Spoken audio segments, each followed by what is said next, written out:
ഒരു സീൻ തിയേറ്ററിൽ വർക്ക് ആവോ എന്ന് ഡൗട്ടായ ഏതെങ്കിലും ഒരു പോർഷൻ ഉണ്ടായിരുന്നു? ഫ്ലാഷ് ബാക്ക് ഏരിയ നമുക്കൊരു അതൊന്നത് പടത്തിൻ്റെ മൂഡിനനുസരിച്ചിട്ടുള്ള ഫ്ലാഷ് ബാക്ക് അല്ല അതിലുള്ള ടോട്ടലി വേറൊരു രീതിയിലുള്ള നിൽക്കുന്ന കാരണം വെച്ചാൽ അത് കുറച്ചുകൂടി കഥ പറയേണ്ട ഏരിയ ആണ്. അപ്പോൾ അവിടെ എന്തായാലും ആളുകൾക്ക് ചിലപ്പോൾ ഒരു ഇത് ഇത്രയും സമയം കണ്ട ഇത്രയും ഹൈ കൊടുത്ത് നിൽക്കുന്ന പോയിന്റിലാണല്ലോ അത്. ഇനി അഭിനയമൊക്കെ ആയിട്ട് കാണാൻ പറ്റുമോ? ഒന്നും പറയാൻ പറ്റില്ല. ഞാൻ ദിലീപേട്ടനോട് ആ ഫൈറ്റിന്റെ സമയത്ത് എല്ലാ ഷോട്ട് എടുക്കുന്നതിന് തൊട്ട് മുന്നേ പോയി പറഞ്ഞത് ദിലീപേട്ട ചിരിച്ചുകൊണ്ടടിക്കണം. സിനിമ കഴിഞ്ഞ് പോകുമ്പോഴും നമ്മുടെ മനസ്സിൽ അങ്ങനത്തെ ഒരു ഇടി ദിലീപേട്ടന്റെ ഇതുവരെയുള്ള പടത്തിൽ ഉണ്ടായിട്ടില്ല എന്നുള്ളത് ഭയങ്കര സന്തോഷമുണ്ട്. കാരണം അതായത് ഇനി അങ്ങനെ ഒരു ക്വസ്റ്റ്യൻ വേണ്ട, റിവ്യൂവേഴ്സിന്റെ ഭാഗത്തുനിന്ന് വേണ്ട. അതായത് നമ്മൾ ഈ പടം ശരിക്കും പറഞ്ഞാൽ തിയേറ്ററിലേക്ക് നിങ്ങൾ വരിക, അവിടെ അതിൻ്റെ അകത്തടിച്ചു പൊളിക്കുക, തിയേറ്ററിൽ നിന്ന് പുറത്തു പോകുമ്പോൾ ഈ പടം അവിടെ വിട്ടിട്ട്. ഹലോ എവ്രി വൺ, ബബ്ബ സിനിമയുടെ വിശേഷങ്ങളുമായി സിനിമയുടെ സംവിധായകൻ ധനഞ്ജയാണ് നമ്മുടെ കൂടെ ഉള്ളത്. ഹലോ, നമസ്കാരം. എനിക്ക് ആദ്യം ചോദിക്കാനുള്ളത് എന്താണെന്നറിയോ, ഇപ്പൊ സിനിമ ഇറങ്ങി കഴിഞ്ഞു, ഇപ്പൊ എന്തായാലും ചോദിച്ചു കഴിഞ്ഞാൽ ഹാപ്പി ആണെന്നല്ലേ പറയാനുള്ളൂ. ഈ സിനിമ ഇറങ്ങുന്ന ഒരു സമയമുണ്ടല്ലോ, അതായത് തിയേറ്ററിലേക്ക് പോയി അപ്പൊ നമ്മൾ റിസൾട്ട് അറിയാൻ ഫസ്റ്റ് ഷോ വരെ വെയിറ്റ് ചെയ്യില്ലേ, ആ ടൈമിൽ എന്ത് ചെയ്യായിരുന്നു? ആ ടൈമിൽ ഒന്നും ചിന്തിക്കാനുള്ള സമയം ഉണ്ടായില്ല. കാരണം ഇതിൻ്റെ കുറേ പോസ്റ്റ് പ്രൊഡക്ഷൻ വർക്കുകൾ ഇങ്ങനെ അവസാന ഘട്ട പരിപാടി, ഇപ്പോൾ ഫൈനൽ മിക്സ് പരിപാടികൾ എന്നുള്ള രീതിയിൽ ഉറങ്ങിയിട്ടില്ല. ആ ഒരു കഴിഞ്ഞ ഇറങ്ങുന്നതിൻ്റെ ഒരാഴ്ച ഉറങ്ങാൻ പറ്റിയിട്ടില്ല. കാരണം വെച്ചാൽ പല ഒന്നാമത് ടെൻഷൻ ഉണ്ട് മനസ്സിൻ്റെ അകത്ത്, പിന്നെ ഇതിൻ്റെ പല പോസ്റ്റ് പ്രൊഡക്ഷൻ വർക്കുകളും അവസാന ഘട്ടങ്ങളിലൊക്കെ ആയതുകൊണ്ട് നമ്മൾ കുറച്ച് ഐഡീസും അവസാനം ഉറങ്ങാണ്ടുള്ള ഓട്ടങ്ങളായിരുന്നു. അല്ല, സിനിമ തിയേറ്ററിൽ വന്നിട്ട് നമുക്ക് ആ ഒരു രണ്ട് ഷോ ഒക്കെ കഴിയുമ്പോഴേക്കും ഇത് പ്രേക്ഷകരുടെ റെസ്പോൺസ് അറിയാലോ. അപ്പോ ടെൻഷൻ അടിച്ചിട്ട് ഇങ്ങനെ ഇരിക്കുകയായിരുന്നു, അതോ ഓക്കെ ഇത് വർക്ക് ആയി എന്നുള്ള എന്തായിരുന്നു ആ മൈൻഡ് സെറ്റ്? അല്ല, ആദ്യത്തെ ഷോ കഴിയുമ്പോൾ തന്നെ നമുക്ക് സാധനം വർക്കാണ് എന്നുള്ളത് നമ്മൾ വിചാരിച്ച സ്ഥലത്തൊക്കെ കയ്യടിയും വിസിലടിയും അല്ലെങ്കിൽ ഡാൻസ് കളിയും ഒക്കെ വരുന്നത്. ഞാൻ കണ്ടുകൊണ്ടിരിക്കുന്ന തിയേറ്ററിലും അത് എനിക്ക് കിട്ടിക്കൊണ്ടിരിക്കുന്നുണ്ടായിരുന്നു. പിന്നെ അതല്ലാതെ നമ്മൾ ട്വിറ്ററിലും ഒക്കെ വന്നുകൊണ്ടിരിക്കുന്നുണ്ടായിരുന്നല്ലോ. അപ്പോൾ ആ ലൈവ് അപ്ഡേഷൻ ഇങ്ങനെ നമ്മൾ എഡീസൊക്കെ അയച്ചു തന്നുകൊണ്ടിരിക്കുന്നത്. അപ്പോൾ അതിൻ്റെ ആ ഒരു റെസ്പോൺസിൽ തന്നെ. പക്ഷെ ആ ദിവസം ശരിക്കും പറഞ്ഞാൽ എന്തായിരുന്നു ഫീലിംഗ് എന്നുള്ളത് എനിക്ക് ഇപ്പോഴും അറിയില്ല. അത് വേറെ തന്നെ എല്ലാം മിക്സ് ചെയ്തിട്ടുള്ള ഒരു ഫീൽ. നമ്മൾ ഇത്രയും കാലം വെയിറ്റ് ചെയ്തൊരു സാധനം ആളുകൾ സ്വീകരിച്ചു എന്നൊക്കെ അറിയുമ്പോൾ ഉണ്ടാവുന്നൊരു സന്തോഷം, ഒരു ഇമോഷണൽ. ഇതുപോലൊരു ചെയറിൽ നമ്മളിപ്പോൾ ഇരുന്ന് സംസാരിക്കുന്ന പോലെയൊക്കെ മാനിഫെസ്റ്റ് ചെയ്തു. എൻ്റെ ഒരു സിനിമ ഇറങ്ങുന്നു, ഞാൻ ഇങ്ങനെയൊക്കെ ഇരുന്ന് സംസാരിക്കും, അതൊക്കെ മാനിഫെസ്റ്റ് ചെയ്തിട്ടുണ്ട്. പിന്നെ ഉറപ്പായിട്ടുണ്ട്. എത്ര വർഷത്തെ ഒരു ജേർണി ആയിരിക്കും ഇത്? എനിക്ക് സിനിമ ചെയ്യണം എന്നുള്ള ആഗ്രഹം തുടങ്ങുന്നത് എനിക്കൊന്ന് 7-ോ 8-ലോ പഠിക്കുമ്പോഴാണ്. അപ്പോൾ അന്ന് മുതൽ അല്ല, സാധാരണ അന്നൊക്കെ നമുക്ക് സിനിമ നടനാവണം എന്നുള്ള സിനിമ ഭയങ്കര അത്ഭുതമായിട്ട് തന്നെ അന്ന് ഉണ്ടായത്. അപ്പോൾ അന്ന് ഏതോ ഒരു സിനിമ എനിക്കൊന്ന് 6-ാം തമ്പുരാനോ ഏതോ റിപ്പീറ്റായിട്ട് കാണുന്ന ഒരു സമയത്താണ് ഏതോ ഒരു ഷോട്ടിൽ ഈ വരിക്കാശ്ശേരി മനയിലുള്ള ഒരു തൂണിലൂടെ ക്യാമറ ഇങ്ങനെ പോകുമ്പോൾ അതിൻ്റെ റിഫ്ലക്ഷൻ അതിൽ കണ്ടപ്പോൾ ഇതിന്റെ ബാക്കിൽ എന്തോ പരിപാടി നടക്കുന്നുണ്ട് എന്നാണ് മനസ്സിലാക്കി. പിന്നെയാണ് അതിനെപ്പറ്റി അന്വേഷിച്ചു തുടങ്ങി. ഇങ്ങനെ കുറെ ആൾക്കാർ ഇതിന്റെ ബാക്കിലുണ്ടെന്ന് അറിഞ്ഞു തുടങ്ങിയത് പിന്നെ അങ്ങനെയാ. ഈ സിനിമ ബാക്ക്ഗ്രൗണ്ട് ഒന്നും ഇല്ലാത്ത ഒരാളാണ്. അപ്പൊ നമ്മൾ ഇതിലേക്കുള്ള ഒരു വഴി എങ്ങനെയാണ് ആ ഒരു വഴി കണ്ടുപിടിച്ചത്? വഴി ഇപ്പൊ എന്റെ നാട്ടിൽ നിന്ന് ഇങ്ങനെ ഒരു സ്ഥലത്തേക്ക് എത്തുക എന്ന് പറഞ്ഞാൽ ഭയങ്കര കഷ്ടപ്പാടുള്ളൊരു സാധനമാണ്. കാരണം വെച്ചാൽ ഇപ്പൊ എന്റെ നാട്ടില് എനിക്കൊന്ന് സിനിമാക്കാരായിട്ടുള്ളത് ഒന്ന് വിനീത് ശ്രീനിവാസൻ, പിന്നെ വളരെ കുറച്ചായിട്ടുള്ള അവരൊക്കെ നേരത്തെ അറിയായിരുന്നു. ഇല്ല, അവരെ ഞാൻ വിനീതേട്ടനെ പരിചയപ്പെടുന്നത് എൻ്റെ കോളേജ് ടൈമിലാണ് പരിചയപ്പെടുന്നത്. ആദ്യം ഒരു ആൽബം ചെയ്തിട്ടുണ്ടായിരുന്നു കോളേജിൽ പഠിക്കുന്ന സ്ഥലത്ത്. അപ്പോൾ ആ സമയത്താണ് വിനീതേട്ടനായിട്ട് ആദ്യമായിട്ട് എനിക്കൊരു കോൺടാക്ട്. അപ്പം അന്ന് മുതൽ ഇന്ന് വരെ കോൺടാക്ട് ചെയ്യാൻ കീപ്പ് ചെയ്തിട്ടുണ്ട്. അപ്പം അങ്ങനെയാണ് പുള്ളിയോട് ചോദിച്ചിട്ടാണ് പുള്ളിയുടെ കൂടെ സിനിമയിൽ ഫസ്റ്റ് ഷോട്ട് വിനീതേട്ടനെ വെച്ചാൽ സ്റ്റാർട്ട് ചെയ്തതെന്ന് പറഞ്ഞു. അതൊരു ട്രിബ്യൂട്ടായിട്ട് സ്റ്റാർട്ട് ചെയ്തതാണോ? അല്ല, എല്ലാം ഇങ്ങനെ നിമിത്തങ്ങളായിട്ട് വന്നതാ. വിനീതേട്ടനെ വെച്ച് പ്ലാൻ ചെയ്യാൻ നമ്മൾ പ്രതീക്ഷിച്ചിട്ടേ ഇല്ല. അത് അങ്ങനെ ഫസ്റ്റ് ഷോട്ട് അതായി അങ്ങ് വന്നതാണ്. അങ്ങനെയല്ല, ഫസ്റ്റ് ഷെഡ്യൂൾ നമ്മൾ വിനീതേട്ടന്റെ ഷെഡ്യൂൾ ആയിരുന്നു. അപ്പോൾ അതിൽ നമ്മൾ അങ്ങനെ ചെയ്യാൻ പറ്റിയതിൽ ഭയങ്കര സന്തോഷം. പിന്നെ വിനീതേട്ടന്റെ കൂടെ വർക്ക് ചെയ്തിട്ടുണ്ടല്ലോ, അപ്പൊ അദ്ദേഹത്തിന്റെ കുറച്ച് അഡ്വൈസും കാര്യങ്ങളൊക്കെ ആദ്യത്തെ ക്യാമറ വെക്കുന്നതിലും ഷോട്ടിലൊക്കെ കിട്ടിയിട്ടുണ്ടോ? അവിടെ കിട്ടുന്നതിനേക്കാളും മുന്നേ നമ്മൾ ഇതിന്റെ സ്ക്രിപ്റ്റിംഗ് ലെവൽ മുതൽ വിനീതേട്ടന്റെ ഇൻവോൾവ്മെന്റ് ഇതിൽ ഭയങ്കരമായിട്ടുണ്ട്. അതായത് നമ്മളിപ്പോൾ ഇതിന്റെ ഏറ്റവും ടാസ്ക് നമ്മൾ നേരിട്ടൊരു ഏരിയ വിനീതേട്ടനെ ഇത് കൺവിൻസ് ചെയ്യിക്കാന്ന് പറഞ്ഞ സാധനം. അപ്പോൾ വിനീതേട്ടനോട് കഥ പറഞ്ഞ് എനിക്കൊന്നൊരു പല പ്രാവശ്യം റീറൈറ്റ് ചെയ്തു, പല ഭാഗങ്ങൾ റീറൈറ്റ് ചെയ്തു. കാരണം വിനീതേട്ടനെ കൺവിൻസ് ചെയ്യാന്ന് പറഞ്ഞാൽ ചെറിയ കാര്യമല്ല. അപ്പോൾ വിനീതേട്ടനേക്ക് ഒരു അപ്രൂവൽ കിട്ടിയതിന് ശേഷമാണ് ഈ പടം നമ്മൾ ഒഫീഷ്യലി ഓണായി എന്നുള്ള രീതിയിൽ നമ്മൾ മനസ്സിലും ചിന്തിച്ചു തുടങ്ങിയത്. അപ്പോൾ അവിടെ നിന്നാണ് ബാക്കി സ്റ്റേജിലേക്കൊക്കെ പോയത്. അപ്പോൾ അവിടെ ആ ഫസ്റ്റ് ഘട്ടമായിരുന്നു ഏറ്റവും ടാസ്ക്. അല്ല, ഈ കാസ്റ്റിംഗ് നിങ്ങൾ ആലോചിക്കുന്ന സമയത്ത് ഈ ഒരു പൊസിഷനിൽ ധ്യാൻ ചേട്ടനെ വിനീതേട്ടനൊക്കെ നമ്മൾ വെക്കുന്നുണ്ടല്ലോ, അപ്പൊ വിനീതേട്ടൻ ഈ പൊസിഷനിൽ തന്നെ വരണം എന്ന് നമുക്ക് വിനീതേട്ടനും ധ്യാനേട്ടനും ഒക്കെ ചിന്തിച്ചുകൊണ്ട് തന്നെയാണ് ആ ഏരിയകൾ വർക്ക് ചെയ്തിരിക്കുന്നത്. എഴുതിയത് മുതൽ. അപ്പൊ ഈ സെൽഫ് ട്രോളിന്റെ ഒരു ഭാഗം വരുന്നുണ്ടല്ലോ, അപ്പൊ അതെങ്ങനെ ആളെ കൺവിൻസ് ചെയ്യിപ്പിച്ച്? അല്ല, അതൊക്കെ മൂപ്പര് ഭയങ്കര പോസിറ്റീവായിട്ട് എടുക്കുന്ന ആളാണ്. ഇപ്പൊ രണ്ടുപേരാണെങ്കിലും അല്ല, ധ്യാൻ ചേട്ടൻ നമുക്ക് അറിയാം. അല്ല, നമുക്ക് അവരായത് കൊണ്ടാണ് അത് അത്രയും ചെയ്യാൻ പറ്റുന്നത്. കാരണം നമ്മളത് പറയുമ്പോഴാണെങ്കിൽ പോലും അവർ ആ സെൻസിലെടുത്തതും അങ്ങനെ അതുകൊണ്ട് തന്നെയാണ്. നമ്മൾ എന്താ വെച്ചാൽ എനിക്കൊന്ന് നമുക്കങ്ങനെ പരിചയം അടുപ്പം ഉള്ളത് കൊണ്ടാണ് അത് ചെയ്യാൻ അവർ തയ്യാറായതും നമുക്കത് എഴുതാൻ പറ്റിയതും, അല്ലെങ്കിൽ നമുക്കത് ആ സ്ക്രീനിൽ അത്രയും തീവ്രതയോടെ തന്നെ കാണിക്കാൻ പറ്റുന്നതും ഭയങ്കര നമുക്ക് അവരെ അറിയുന്നതുകൊണ്ടാണെന്ന് എനിക്ക് തോന്നുന്നു. ഇതിപ്പോ ഒരു സ്പൂഫ് പടം എന്ന് നമുക്ക് അങ്ങനെ തന്നെ പറയാലോ. പിന്നെ ഓക്കെ, അപ്പൊ ഇതിന്റെ ഒരു സാധ്യത എത്രത്തോളം ഈ ആളുകൾക്ക് മനസ്സിലായിട്ടുണ്ട് എന്നുള്ളതൊരു റിസ്ക് ഫാക്ടർ അല്ലേ? കാരണം ഇതിപ്പോ അവിടെ ചെന്നിട്ട് ഞാൻ എന്നൊക്കെ പറഞ്ഞു കഴിഞ്ഞാൽ ഒരു പാട്ട് വരുമ്പോൾ അവിടെ ഇരുന്ന് കൂവാൻ ആഗ്രഹിക്കുന്ന, പക്ഷെ ഞാൻ റോങ് പ്രേക്ഷകരുടെ കൂടെ ആട്ടോ സിനിമ കണ്ടത്. നമ്മൾ PVR ബുക്ക് ചെയ്തിരിക്കുമ്പോഴത്തേക്കും നമ്മൾ അങ്ങനത്തെ തിയേറ്റർ ചൂസ് ചെയ്യരുത് എന്നാണ് അല്ലേ? അതെ. അത് എനിക്ക് പറ്റിയൊരു സംഭവം അതായിരുന്നു.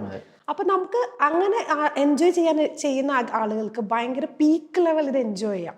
എന്നാൽ ഇതല്ലാത്ത ഒരാളുകൾക്ക് ഓക്കെ ഇത് എന്താ ഇപ്പോ പ്രത്യേകിച്ച് ഒന്നും ഇല്ലല്ലോ എന്നുള്ളൊരു സാധനം വരും. അപ്പൊ ഈ രണ്ട് പ്രേക്ഷകരെയും നമ്മൾ എങ്ങനെ സാറ്റിസ്ഫൈ ചെയ്യിപ്പിക്കുക? അതൊരു ടാസ്ക്കാണ്. പ്രത്യേകിച്ച് ഇങ്ങനത്തെ ഒരു ജോണറിലുള്ള സിനിമക്ക് അത് ഭയങ്കര ടാസ്ക്കാണ്. കാരണം വെച്ചാൽ ഇതിൽ നമ്മൾ വെച്ചിരിക്കുന്ന റെഫറൻസുകൾ ഇപ്പോഴും പലതും ചില ആൾക്കാർക്ക് കിട്ടാത്തതായിട്ട് തോന്നിയിട്ടുണ്ട്. അതിപ്പോൾ ഞാൻ വന്ന് പറയാന്ന് പറഞ്ഞാൽ അത് പറയാൻ പാടില്ല, ഞാനത് പറയില്ല. കാരണം അത് എന്തെങ്കിലുമൊക്കെ ആളുകളത് ആ റെഫറൻസുകൾ മനസ്സിലാക്കുന്നുള്ളൊരു പ്രതീക്ഷയിലാണ്. പക്ഷെ എന്നാലും ഭൂരിഭാഗം ഒരു 80% റെഫറൻസുകൾ ആളുകൾക്ക് കിട്ടിയിട്ടുണ്ട്. അതിലിപ്പോൾ ചെറിയ ഡയലോഗ് ആണെങ്കിൽ പോലും, ഒരു ഷോർട്ടാണെങ്കിൽ പോലും അത് കിട്ടിയിട്ടുണ്ട്. ചില കോസ്റ്റ്യൂമിൽ പോലും ഞാൻ ചില റെഫറൻസുകൾ ആഡ് ചെയ്തിട്ടുണ്ട്. അപ്പോൾ അതൊക്കെ വർക്കായതിലും ചിലത് വർക്കാവാത്തതിലും നമുക്ക് ഓക്കെ, ചിലപ്പോൾ ആളുകൾക്ക് ഇത്രയും മനസ്സിലായിട്ടുണ്ടാവില്ല എന്നുള്ളത് നമ്മൾ, കാരണം ഈ ജോണറിനുള്ള ഒരു റിസ്ക്കാണത്. സ്പൂഫ് എന്ന് പറയുമ്പോൾ പക്ഷെ എന്നാലും എനിക്കൊന്ന് ഒട്ടുമിക്ക ആളുകൾക്കും വർക്കായ സാധനങ്ങൾ ഉണ്ട് എന്നാണ്. നിങ്ങൾ ഡിസ്കസ് ചെയ്തായിരുന്നു ഈ ഒരു റിസ്ക് ഫാക്ടർ നമ്മൾ എടുക്കണം എന്നുള്ളത്? പിന്നെ ഉറപ്പായിട്ട്. കാരണം വെച്ചാൽ ഇതിലിപ്പോൾ നമ്മൾ പ്രത്യേകിച്ച് നമ്മളിപ്പോൾ ഇതിൽ ഈ പറഞ്ഞ പോലെ ഫൺ സ്പൂഫ് പരിപാടി തന്നെ പോകണം എന്നുള്ള ഉദ്ദേശത്തിൽ തന്നെയാണ് നമ്മൾ ഇതിൻ്റെ ആദ്യം മുതൽ അവസാനം വരെ ഇതിൽ വർക്ക് ചെയ്തിരിക്കുന്നത്. അപ്പോൾ അതിൽ ഈ ഒരു റിസ്ക് ഫാക്ടർ ഉണ്ടെന്ന് അറിഞ്ഞുകൊണ്ട് തന്നെയാണ് നമ്മൾ, അല്ലെങ്കിൽ ഇങ്ങനത്തെ ഒരു ഏരിയ ഉണ്ട്. പക്ഷെ അത് നമ്മളിതിൻ്റെ ബാക്കി എന്താ പറയുക, ഓരോ ഘട്ടങ്ങളിലും നമ്മളതിനെ, പക്ഷെ എന്നാൽ ഈ സിനിമക്ക് വേണ്ട രീതിയിൽ അത്രയും ജെനുവിനായിട്ടും അല്ലെങ്കിൽ അത്രയും കൺവിൻസിങ് ആയിട്ട് തന്നെയാണ് നമ്മൾ ഓരോ ഏരിയയും പറഞ്ഞു പോയിരിക്കുന്നത്. നമുക്ക് ഉറപ്പുണ്ട് വർക്ക് ചെയ്തതിൻ്റെ ഒരു ഇതിൽ. നിങ്ങളുടെ ഒരു കോംബോ എങ്ങനെ വർക്ക് ആവുന്നത്? അതായത് നൂറിൻ, ഫാഹിം, ധനഞ്ജയ്, നിങ്ങൾ എങ്ങനെ കണ്ടുമുട്ടുന്നതും ഈ കഥകളൊക്കെ പറഞ്ഞതും ഒക്കെ? നമ്മൾ കണ്ടുമുട്ടാൻ കാരണം ഈ പറഞ്ഞ പോലെ വിനീതേട്ടനും പിന്നെ വിശാഖേട്ടനുണ്ട്, വിശാഖ് സുബ്രഹ്മണ്യം, മെരിലൻ. അപ്പോൾ അവർ വഴിയാണ് വിശാഖേട്ടനാണ് ശരിക്കും നമ്മളെ പരിചയപ്പെടുന്നത്. അപ്പോൾ വിശാഖേട്ടൻ അങ്ങനെ നമ്മൾ ഒന്നിച്ച് വർക്ക് ചെയ്താൽ നല്ലതായിരിക്കും എന്നൊക്കെയുള്ള ഐഡിയയിൽ നമ്മളങ്ങനെ കണ്ടു, പരിചയപ്പെട്ടു. പിന്നെ കുറേ കഥകൾ എനിക്ക് അങ്ങോട്ടുള്ളതും അങ്ങനെ ഇങ്ങോട്ടുള്ളതൊക്കെ കഥകൾ പറഞ്ഞ് നമ്മൾ ആദ്യം വേറൊരു സ്ക്രിപ്റ്റിൽ വർക്ക് ചെയ്തിട്ടുണ്ടായിരുന്നു. പിന്നെ അത് നടക്കാൻ കുറച്ച് വൈകുന്ന അറിഞ്ഞപ്പോൾ വേറൊരു സാധനം ചെയ്യാന്നുള്ള രീതിയിലാണ് നമ്മൾ ഇതിലേക്ക് എത്തുന്നത്. അപ്പം അങ്ങനെ ഈ സ്ക്രിപ്റ്റ് എഴുതിക്കൊണ്ടൊന്ന് പറഞ്ഞ് കേൾപ്പിച്ച് അങ്ങനെ ഞാൻ ഇൻവോൾവ് ആയതല്ല. നമ്മൾ 3 പേരും യാത്രകളിൽ പാട്ടൊക്കെ വെച്ച് പോകുന്ന സമയത്ത് പറഞ്ഞ് ഉണ്ടായ ഒരു പടമാണ്. അപ്പം അതാണ് ഇതിലൊരു എഴുത്ത് സ്വഭാവം ലാസ്റ്റ് വരുന്നത്. അതിന് മുന്നേ നമ്മൾ ഈ പറഞ്ഞ് ഇപ്പം നമുക്ക് 3 പേർക്കും ഇതിലെ പല സീനിൻ്റെയും ഡയലോഗ് എഴുതുന്നതിന് മുന്നേ കാണാപ്പാടാണ്. നമ്മളിങ്ങനെ പല പ്രാവശ്യം പറഞ്ഞ് അതിൽ തന്നെ എഡിറ്റ് ചെയ്ത് അങ്ങനെയൊക്കെയാണ് നമ്മൾ. പിന്നെ എഴുത്ത് പ്രോസസ്സ് ഏറ്റവും ലാസ്റ്റ് നടന്ന ഒരു ഈസി ആയിട്ട് നടന്നൊരു പ്രോസസ്സ്. അതെ. അത് പിന്നെ ഇതിന്റെ ബാക്കിയുള്ള ആളുകൾക്കൊക്കെ വേണമല്ലോ എന്ന് ഉദ്ദേശിച്ചിട്ട് എഴുതുന്ന ഒരു സാധനം ഉണ്ടല്ലോ. അങ്ങനെ ദിലീപേട്ടൻ എന്നുള്ളത് മനസ്സിലുണ്ടായിരുന്നു? ഉണ്ടായിരുന്നു. ദിലീപേട്ടനെ വെച്ചാണ് ഇത് നമുക്ക് ചെയ്യാം എന്നുള്ള ഒരു സംഭവം പ്ലാൻ ചെയ്തിട്ട് തന്നെയായിരുന്നു. അപ്പൊ അദ്ദേഹത്തെ കണ്ട് ഈ കഥ പറഞ്ഞപ്പോ എങ്ങനെ കൺവിൻസ് ചെയ്യിപ്പിച്ചു? ദിലീപേട്ടനിൽ കൺവിൻസ് ആവുമോ എന്നുള്ള ഡൗട്ടിലൂടെയാണ് നമ്മൾ അങ്ങോട്ട് പോകുന്നത്. വിനീതേട്ടനാണ് ദിലീപേട്ടനോട് വിളിച്ച് പറയുന്നത്. ആദ്യം വിനീതേട്ടനാണ് ഈ കഥ കേൾക്കുന്നത്? ഫസ്റ്റ് വിനീതേട്ടനാണ് കേൾക്കുന്നത്. വിനീതേട്ടനാണ് ഇതിന്റെ ഏറ്റവും ഫസ്റ്റ് കഥ കേൾക്കുന്ന വെച്ചാൽ കഥന്റെ സ്റ്റേജ് മുതലേ നമ്മളെ കൂടെയുള്ള ആള്. ഇതിന്റെ ഈ കഥയിലൊരു പുതിയൊരു ഏരിയ ഉണ്ടായിട്ടുണ്ടെങ്കിൽ അത് ആദ്യം വിളിച്ച് പറയും വിനീതേട്ടനോട് നമ്മൾ. അപ്പോൾ വിനീതേട്ടൻ അത് കേട്ട് ചിലപ്പോൾ അതിൽ കറക്ഷൻസ് എന്തെങ്കിലും ഉണ്ടെങ്കിൽ പറഞ്ഞത് ഇങ്ങനെ ചെയ്താൽ നന്നായിരിക്കുമില്ല, ഇങ്ങനെ ചിലപ്പോൾ അത് വിനീതേട്ടൻ ചിരിച്ചാൽ അത് വർക്കാണ്. വിനീതേട്ടൻ ചിരിച്ചില്ലെങ്കിൽ അത് വർക്കല്ല. അങ്ങനെയാണ് ചിരിച്ചത്. അപ്പോൾ അങ്ങനെ നമുക്കറിയില്ല ദിലീപേട്ടനെ എങ്ങനെയാണ്. കാരണം നമ്മൾ സിനിമകളിൽ മാത്രം കണ്ടിട്ടുള്ള ആളുകളാണല്ലോ. അപ്പോൾ ദിലീപേട്ടനോട് കഥ പറയുമ്പോൾ അല്ലല്ല, നമ്മൾ പവി കെയർ ടേക്കർ എന്ന് പറഞ്ഞ പടത്തിന്റെ സെറ്റിലായിരുന്നു. ഈ കഥ കുറച്ച് നാളായിട്ട് നമ്മുടെ കയ്യിലുണ്ട്. ആ സിനിമ ഇറങ്ങിയിട്ട് കുറച്ച് നാളായില്ലേ? അതെ. അതിന്റെ ഷൂട്ടിന്റെ സമയത്താണ് നമ്മൾ കഥ പറയുന്നത്. അപ്പോൾ അതിനു മുന്നേ ഈ സിനിമ ഉണ്ട്. അപ്പോൾ അതിനു മുന്നേ നമ്മൾ ഈ പറഞ്ഞ വേറൊരാളെ ട്രൈ ചെയ്തു. കുറച്ച് വൈകുന്ന് പറഞ്ഞപ്പോൾ പിന്നെ നമ്മളത് മാറ്റിയിട്ടാണ് ദിലീപേട്ടിലേക്ക് നമുക്കത് നേരത്തെ വേറെ try അങ്ങനെ ഉണ്ടായിരുന്നു. അപ്പോൾ ദിലീപേട്ടിലേക്ക് എത്തുമ്പോഴും നമ്മളിതിൻ്റെ കാരണം ഈ ഒരു സിനിമയിലേക്ക് ദിലീപേട്ടൻ വരണമെന്നായിരുന്നു ആഗ്രഹം. ദിലീപേട്ടന് വേണ്ടിയിട്ടുള്ളൊരു സിനിമയല്ലാണ്ട് നമ്മളെ സിനിമയിലേക്ക് ദിലീപേട്ടൻ വന്നാൽ ഇങ്ങനെ ഉണ്ടാവും എന്നുള്ളതായിരുന്നു നമ്മളെ ക്യൂരിയോസിറ്റി. ഇപ്പോൾ കാരണം വെച്ചാൽ ഒന്നാമത് ഒരു ആക്ടർ മാത്രം പ്ലേ ചെയ്യുന്ന പരിപാടി ഇല്ലല്ലോ, ഇതിൽ കൂടുതലും പല ആക്ടേഴ്സ് പല രീതിയിൽ പല ക്യാരക്ടേഴ്സ് വന്ന് ഇറങ്ങി പോകുന്നതാണല്ലോ. അപ്പം ഈ ഒരു സ്വഭാവത്തിൽ ദിലീപേട്ടൻ വന്നാൽ എങ്ങനെ ഉണ്ടാവും എന്നുള്ളതായിരുന്നു നമ്മൾ എക്സൈറ്റ്മെന്റ്. അപ്പം അത് ദിലീപേട്ടന് അത് കിട്ടുമോ എന്നുള്ളത് നമുക്ക് ഡൗട്ടായിരുന്നു. പറഞ്ഞപ്പോ തന്നെ ആള് ഓക്കെ ആയത്. പറഞ്ഞപ്പോൾ തന്നെ ഒരു വേറൊരു പരിപാടിയാണ് എന്നുള്ളതിൽ തന്നെയാണ് പുള്ളിയും നിന്നത്. ഇതുവരെ ചെയ്യാത്തൊരു സാധനമാണ്, നമുക്ക് ചെയ്തു നോക്കാം. അതുപോലെ ഈ ഇടിക്കുന്ന സമയത്തൊക്കെ ചിരി ഉണ്ടല്ലോ, അപ്പൊ അത് അതായത് ഈ ഒരു വില്ലൻ അല്ലെങ്കിൽ അതിനകത്ത് നായകനാണ്, ഇപ്പൊ ചിരിച്ചോണ്ട് ഇരിക്കുക എന്നുള്ളത് അത് എത്രത്തോളം പ്രേക്ഷകർക്ക് കൺവീൻസ് ആവുമെന്ന് ചിന്തിച്ചിട്ടുണ്ടായിരുന്നു? നമ്മളെ പടത്തിലെല്ലാം നടക്കും. കാരണം ഈ സിനിമയിലേ ഇത് നടക്കുള്ളൂ. വേറൊരു സിനിമ പോയി ചിരിച്ചോണ്ടിരിക്കാൻ പറഞ്ഞാൽ ചിലപ്പോൾ വർക്കാവില്ല. ഞാൻ ദിലീപേട്ടനോട് ആ ഫൈറ്റിന്റെ സമയത്ത് എല്ലാ ഷോട്ട് എടുക്കുന്നതിന് തൊട്ട് മുന്നേ പോയി പറഞ്ഞത് ദിലീപേട്ട ചിരിച്ചോണ്ടടിക്കണം. ചിരിയും ഭയങ്കര രസമായിരുന്നു. പരിപാടി സിനിമ കഴിഞ്ഞ് പോകുമ്പോഴും നമ്മുടെ മനസ്സിൽ അങ്ങനത്തെ ഒരു ഇടി ദിലീപേട്ടന്റെ ഇതുവരെയുള്ള പടത്തിൽ ഉണ്ടായിട്ടില്ല എന്നുള്ളത് ഭയങ്കര സന്തോഷമുണ്ട്. കാരണം നമുക്ക് ഇങ്ങനത്തെ ആക്ടേഴ്സിൻ്റെ അടുത്തൊക്കെ പോകുമ്പോൾ നമ്മൾ ഫേസ് ചെയ്യുന്ന ഏറ്റവും വലിയ ചലഞ്ച് അതാണ്, ഇവർ ചെയ്യാത്ത എന്ത് ചെയ്യിപ്പിക്കാം എന്നാണല്ലോ. കാരണം ഇത്രയും വർഷങ്ങളായിട്ട് പല രീതിയിൽ യൂസ് ചെയ്ത് പല രീതിയിൽ പല ക്യാരക്ടേഴ്സ് പ്ലേ ചെയ്ത ആൾക്കാരാണല്ലോ. അപ്പൊ ഇവരെ കൊണ്ട് പുതിയതായിട്ട് എന്ത് ചെയ്യിപ്പിക്കാം എന്നുള്ളത് തന്നെയായിരുന്നു. അതുപോലെ ഇതിന്റെ ബാക്ക്ഗ്രൗണ്ട് ആയിട്ട് പാട്ടുകൾ വെക്കാം എന്നുള്ളത്, അത് ആ ഒരു ഐഡിയ എങ്ങനെയായിരുന്നു വന്നത്?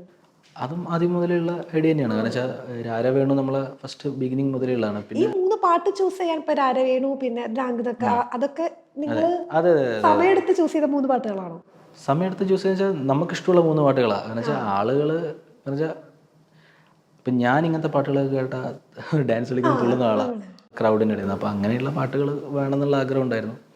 പിന്നെ അടീൻ്റെ ഇടയിൽ ഒരു പാട്ട് എന്ന് പറയുന്നത് നമ്മുടെ നാട്ടിലൊക്കെ ഗാനങ്ങളൊക്കെ അടിയും പാട്ടും ഒക്കെ ഒന്നിച്ച് കിടക്കുന്ന ഒരു രീതി വെച്ചിട്ട് ഒരു പാട്ട് മാത്രം വന്നാൽ ചിലപ്പോൾ ഒരു ബോറടി ഉണ്ടാവും എന്നുള്ള ദിലീപേട്ടനൊക്കെ പറഞ്ഞു. അപ്പൊ അങ്ങനെയാണ് നമ്മൾ 2-3 പാട്ടിലേക്ക് മാറ്റിയിട്ടത്. അതായത് ഇപ്പൊ ഗാനമേളയ്ക്ക് ഇടയ്ക്ക് അടി നടക്കും, അത് കറക്റ്റ് കൺവീൻസ്ഡ് ആയിട്ടുള്ള ഒരു ആൻസർ ആട്ടോ. എങ്ങനെ അടിയും ഈ ഇതും കൂടെ നടക്കും, ഭയങ്കര ബന്ധമുണ്ട് ഇത് രണ്ടും, പാട്ടിനും അടിക്കും നല്ല ബന്ധമുണ്ട്. അതെ ശരി. ഇങ്ങനെ പറഞ്ഞപ്പോൾ കറക്റ്റ് കൺവീൻസ്ഡ് ആയിട്ടുള്ള ഒരു ആൻസർ ആയിട്ടാണ് എനിക്ക് തോന്നുന്നത്.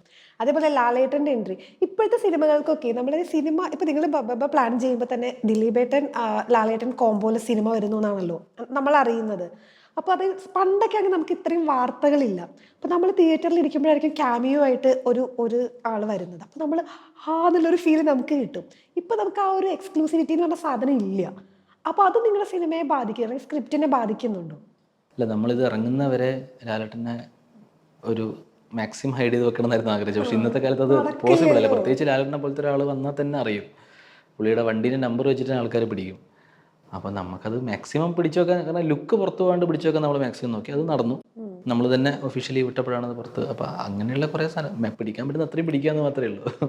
അല്ല, ഇങ്ങനത്തെ കഥകൾ വരുമ്പോൾ ഇത് ബാധിക്കുന്നുണ്ടോ ശരിക്കും? അല്ല, ഇത് ഈ പറഞ്ഞ പോലെ തന്നെ എക്സ്ക്ലൂസിവിറ്റീനെ ബാധിക്കും. അത് ഇപ്പോൾ പണ്ടത്തെ സിനിമകളൊക്കെ ഇപ്പോഴും നമുക്ക് അത്ഭുതമായിട്ട് തോന്നുന്ന എക്സ്ക്ലൂസിവിറ്റി ഇപ്പോഴും, കാരണം അതിൻ്റെ മേക്കിംഗ് വീഡിയോ അല്ലെങ്കിൽ BTS ഇന്നും പുറത്തില്ല.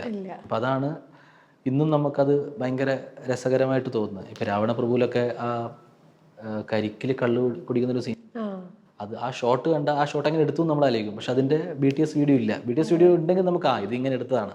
ഇന്നും അത് അത്ഭുതമായിട്ട് നിൽക്കുന്നത്, എനിക്ക് അത്ഭുതമായിട്ട് നിൽക്കുന്നത് അത് എങ്ങനെ എടുത്തു എന്ന് അറിയാത്തതുകൊണ്ട്. ഇനിയിപ്പോ നെക്സ്റ്റ് ഒരു ജോണർ ഏതാ പ്ലാൻ ചെയ്യുന്നത്? ഇതിന്റെ സെക്കൻഡ് പാർട്ട് ഓൾറെഡി ഉണ്ട്, അതിന്റെ പണികൾ കഴിഞ്ഞു? ഇല്ല, അത് അങ്ങനെ ഒരു ഐഡിയ പരിപാടികളൊക്കെ റെഡിയാക്കിയിട്ട് ഇരിക്കുന്നു. ഇവരോട് എല്ലാവരും പറഞ്ഞായിരുന്നു സെക്കൻഡ് പാർട്ടും കൂടെ നമ്മൾ ഉദ്ദേശിച്ചിട്ടാണ് ഈ സിനിമ ഇറക്കുന്നത്. ഓക്കെ. അപ്പൊ ഒരു സിനിമയ്ക്ക് സെക്കൻഡ് പാർട്ട് വരുമ്പോൾ ഇതിന്റെ അതേ അക്സെപ്റ്റൻസ് തന്നെ സെക്കൻഡ് പാർട്ടിന് കിട്ടുമോ എന്നുള്ള ഒരു റിസ്ക് ഫാക്ടറും കൂടി ഉണ്ട്.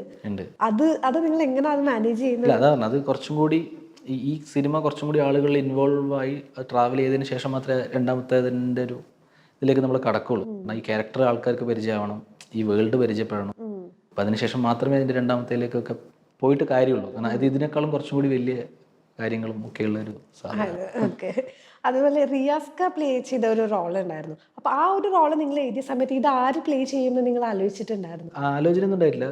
റിയാസ്ക തന്നെ വരണം എന്ന് തന്നെയായിരുന്നു ആഗ്രഹം. നിങ്ങളുടെ മനസ്സിൽ അതുകൊണ്ട്? അതെ. ഇതിൽ ഓരോ വന്ന എല്ലാ ആൾക്കാരും നമ്മൾ ഇന്ന ആൾ വന്നാൽ ഭയങ്കര വർക്കായിരിക്കും എന്ന് തോന്നിയിട്ടുണ്ടായിരുന്നു. ഇല്ലെങ്കിൽ പിന്നെ അത് നമ്മൾ എങ്ങനെ വർക്കാവും എന്നുള്ള ഡൗട്ട് വരും. ഇപ്പൊ റിയാസ്ക്ക് അല്ലാതെ വേറെ ആരും അവിടെ വരുന്ന എനിക്കറിയില്ല. അല്ല, നമ്മൾ ഇതുവരെ കണ്ടിരിക്കുന്ന കഥാപാത്രങ്ങൾ റിയാസ്ക്ക് ചെയ്ത് വെച്ചത് ഇതുമായിട്ട് ഒരു ബന്ധവുമില്ല. അപ്പൊ ആ ഒരു പൊസിഷനിൽ റിയാസ്കേനെ ചിന്തിക്കാനുള്ള നിങ്ങളുടെ ഒരു അതിന്റെ പുറകിലുള്ള ഒരു സംഭവം എന്തായിരുന്നു? എനിക്ക് വെച്ചാൽ ഇവരൊക്കെ അടിപൊളി ആക്ടേഴ്സാണ്. ഇവർക്ക് എന്ത് കൊടുത്താലും ഇവർ നമുക്ക് അതിന്റെ ഇരട്ടി നമുക്ക് തരും. അതെ. അപ്പോൾ ഇതിലുള്ള എല്ലാ ആൾക്കാരും അങ്ങനെ തന്നെയാണ്. അതുകൊണ്ട് നമുക്ക് ഏത് ലെവൽ വരെയും പുഷ് ചെയ്യാം ഇവരെ. എങ്ങനെ, പ്രത്യേകിച്ച് ഈ പടത്തിൽ നമുക്ക് ഏത് എക്സ്റ്റെൻഡ് വരെയും നമുക്ക് ആൾക്കാരെ കാണിക്കാം. അത് ഈ പടത്തിൽ മാത്രം സംഭവിക്കുന്ന ഒരു കാര്യമാണ്. അതുകൊണ്ടാണ് നമ്മൾ അങ്ങനത്തെ കോസ്റ്റ്യൂമും ലുക്കും ഒക്കെ കൊടുത്തത്. അതുകൊണ്ടാണ്. അതെ, നമ്മളിങ്ങനെ ആലോചിക്കും റിയാസ്കേനെ ലോറി ഓടിച്ചു വരുന്ന ഒരാൾ അങ്ങനത്തെ ഒരു കോസ്റ്റ്യൂം ഇട്ട് വരാൻ പറ്റില്ല. അതെ അതെ. അതുപോലെ സാൻഡി മാസ്റ്റർ ഇതിൽ ജോയിൻ ചെയ്യുന്നു. അതും അതെങ്ങനെ സംഭവിച്ചു പോയതാണ്? കാരണം ലോകം ഇറങ്ങുന്നതിനൊക്കെ മുൻപ് ലിയോക്ക് ശേഷം മുതലേ നമ്മൾ പുള്ളീനെ ട്രൈ ചെയ്തുകൊണ്ടിരിക്കുന്നു. കാരണം വെച്ചാൽ അന്ന് പുള്ളി ഭയങ്കര സൈക്കോ ഒക്കെ ആയിട്ട് അഭിനയിച്ചു. ഇതിൽ കുറച്ചൊരു ഫൺ പരിപാടി വന്നാൽ പുള്ളിക്ക് കുറച്ചും കൂടി നമുക്കറിയാം. ഇതിലെന്നാൽ ആ ടൈപ്പ് ഒരു സാധനം ഉണ്ടല്ലോ, കുറച്ച് ബ്ലഡും പരിപാടിയൊക്കെ ഉള്ള രീതിയിലും പുള്ളി. അപ്പോൾ രണ്ട് രീതിയിലും വന്നാൽ രസം ഉണ്ടാവും എന്നുള്ള ഒരു ഐഡിയയിൽ തന്നെയാണ് പുള്ളീൻ്റെ അടുത്ത് നമ്മൾ എത്തുന്നത്. ഈ കഥ ചെന്ന് അദ്ദേഹത്തെ അപ്രോച്ച് ചെയ്തപ്പോൾ അദ്ദേഹത്തിന്റെ റെസ്പോൺസ് എങ്ങനെയായിരുന്നു? എല്ലാവർക്കും ഈ പടത്തിന്റെ മൂഡ് മനസ്സിലായി എന്നുള്ളതിനാണ് ഇതിന്റെ ഏറ്റവും വലിയ പ്ലസ്. കാരണം വെച്ചാൽ ഇതിൽ ഇപ്പൊ കഥ എന്താണെന്ന് വെച്ചാൽ ഒരു കഥയുണ്ട്. പക്ഷെ എന്നാൽ അതിൻ്റെ അപ്പുറത്തേക്ക് ഇതിന്റെ വേറൊരു ട്രീറ്റ്മെന്റിലും വേറൊരു പരിപാടിയിലാണല്ലോ ഇത് കിടക്കുന്നത്. ക്യാരക്ടേഴ്സും ഒക്കെ കിടക്കുന്നത് അങ്ങനെയാണല്ലോ. അപ്പോൾ അതിലെല്ലാവരും അത് ഓക്കെ ആയിരിക്കും എന്നുള്ളത് തന്നെയാണ് എല്ലാവരും വന്നത്. ഇപ്പൊ ഈ നോ ലോജിക് ഓൺലി മാഡ്നസ് നമ്മൾ പറയുന്നുണ്ടല്ലോ, അത് നമുക്ക് പ്രേക്ഷകർക്ക് ആദ്യം തന്നെ ഇതിന്റെ ഒരു സംഭവം ഇങ്ങനെയാണെന്നുള്ളത് ഇട്ട് കൊടുക്കാനായിരുന്നു അങ്ങനെ ഒരു ടാഗ് ലൈൻ നമ്മൾ യൂസ് ചെയ്തത്. അതെ, അത് ടാഗ് ലൈൻ മാത്രമല്ല, അവിടെ വേറൊരു കുറച്ചൊരു വിഷ്വൽ പരിപാടിയും കൂടി പ്ലാനിലുണ്ടായിരുന്നു. പക്ഷെ അത് പിന്നെ അവസാനത്തോട്ട് നമ്മളിപ്പോൾ കൂടുതൽ ആളുകൾക്ക് അത് ഈ ഫോഴ്സ് ചെയ്തിട്ട് കൊടുക്കണ്ടെന്ന് വെച്ചിട്ട് വെറുതെ ഒരു ടാഗ് ലൈൻ മാത്രം ആക്കിയെന്നേ ഉള്ളൂ. അത് കുറച്ച് വിഷ്വലിയും കൂടി വേറൊരു പ്ലാൻ ഉണ്ടായിരുന്നു. അതുകൊണ്ട് തന്നെ കുറച്ചും കൂടി വേറെ ലെവലിലേക്ക് ചിലപ്പോൾ അതിനെ ഡിസ്കസ് ചെയ്തേനെ.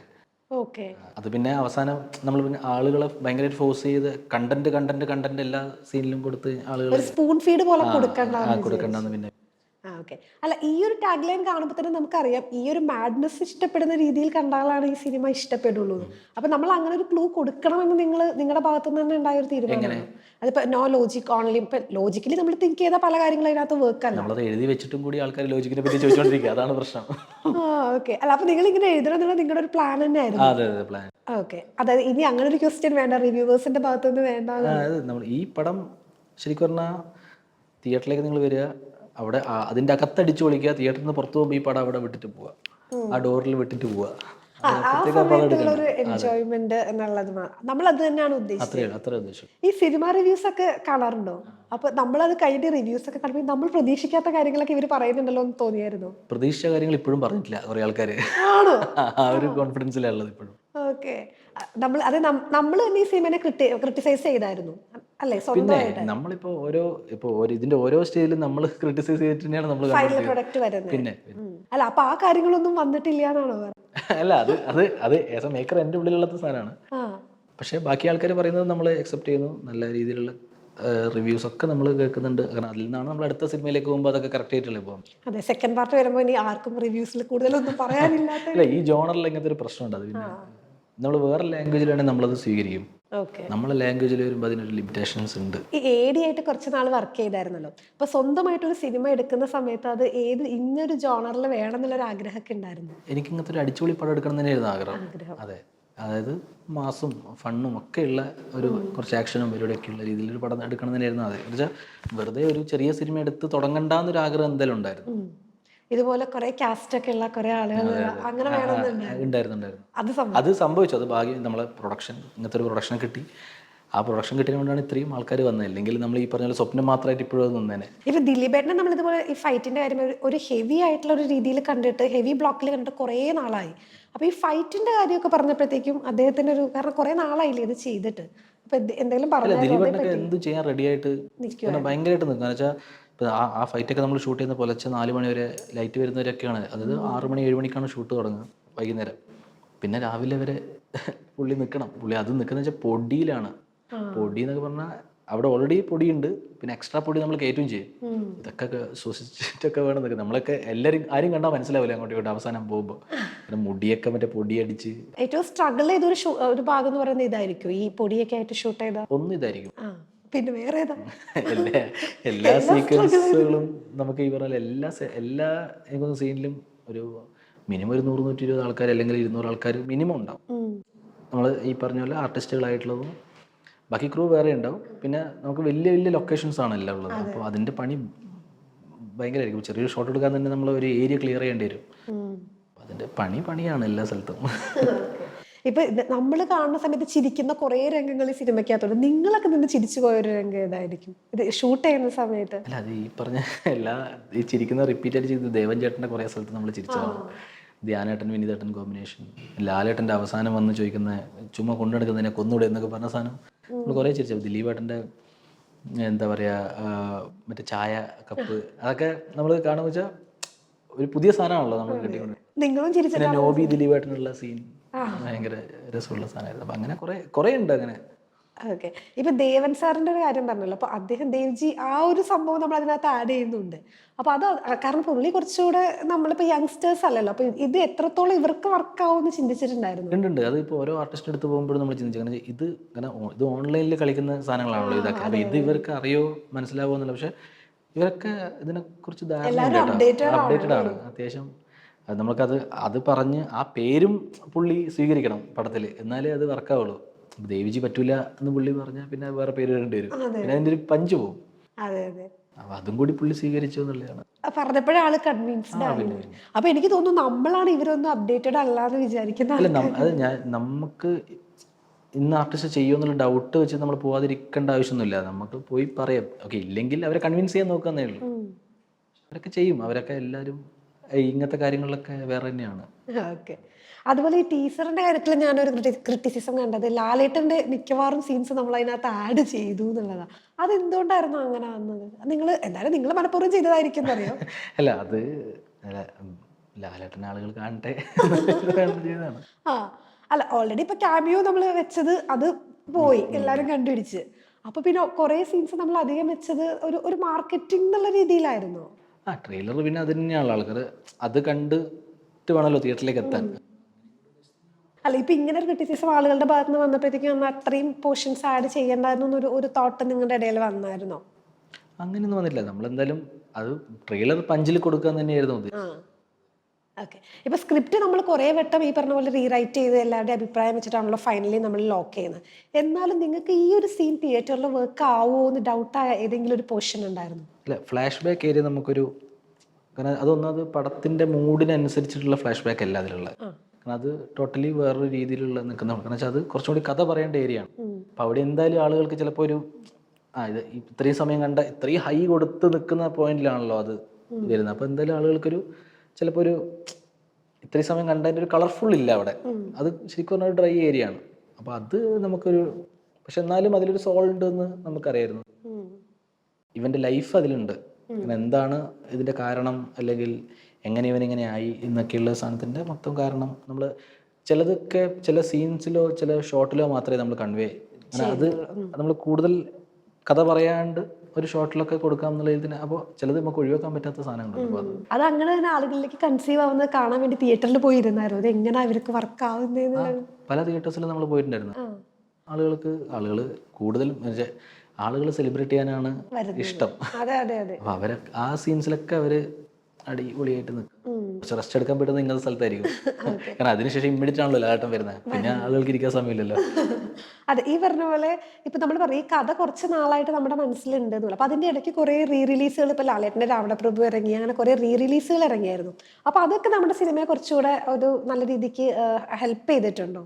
ഉണ്ട്. ആളുകൾക്ക് ഇങ്ങനെ ഡാൻസ് കളിക്കാനും പാട്ടുകൾ ഇങ്ങനെ ചെയ്യാനുള്ളൊരു കണ്ടിട്ടുണ്ടല്ലോ ആ സിനിമകളൊക്കെ വന്നപ്പോൾ. അപ്പോൾ ഇത് എനിക്കൊന്നു കഴിഞ്ഞ കുറച്ച് കാലങ്ങളായിട്ട് ഒരു പുതിയ റിലീസിന് ആളുകൾ ഇത്രയും സെലിബ്രേറ്റ് ചെയ്യുന്നത് ചിലപ്പം ഈ സിനിമക്കായിരിക്കും. എനിക്ക് റീ റിലീസ് അല്ലാണ്ട് ഇന്നത്തെ ജനറേഷനിലെ ആളുകൾക്ക് ഒരു 2000 ഒക്കെ കഴിഞ്ഞിട്ട് വന്ന ആളുകൾക്കൊക്കെ ചിലപ്പം ഇതായിരിക്കും ഒരു ഡാൻസും പാട്ടൊക്കെ. അതെ, മറ്റേ നമ്മൾ റീ റിലീസിന്റെ സിനിമയ്ക്ക് പോകുമ്പോൾ ഇപ്പൊ രാവണപ്രഭുവിനൊക്കെ പോകുമ്പോഴാണ് നമുക്ക് അങ്ങനെയൊക്കെ ഒന്ന് എൻജോയ് ചെയ്യാനായിട്ട് പറ്റുന്നത്.